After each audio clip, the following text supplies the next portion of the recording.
Once upon a time, there was a malevolent entity that preyed on the fears of people in their dreams.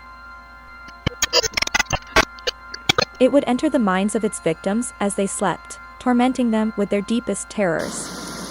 The entity was known as the Nightmare, and it was feared by all who knew of its existence. The Nightmare had been around for centuries, and no one had ever been able to defeat it. People would try to protect themselves by staying awake, but the entity would find a way to get to them even then. It was said that the only way to escape the Nightmare was to face one's fears head-on, but few were brave enough to try. One night, a young woman named Sarah decided that she had had enough of the Nightmare's terror. She was determined to defeat it once and for all. Sarah knew that the only way to do this was to confront the entity in her dreams. As she lay down to sleep, Sarah prepared herself for the worst. She closed her eyes and took a deep breath, steeling herself for the nightmare that was to come. But as she slipped into unconsciousness, something strange happened.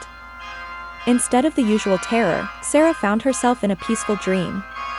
It was a beautiful garden, filled with lush greenery and colorful flowers. Sarah felt a sense of calm wash over her as she explored the garden. But just as she was starting to relax, the nightmare appeared. The entity took on the form of Sarah's worst fear, a giant spider. But instead of running away in terror, Sarah stood her ground. She realized that the nightmare was only as powerful as she allowed it to be. By facing her fear head-on, Sarah was able to defeat the entity and banish it from her dreams forever. The twist in the story is that the nightmare was not the real enemy, it was the manifestation of the people's fear, created by their own mind, and the only way to defeat it was not to fight it but to understand and accept it.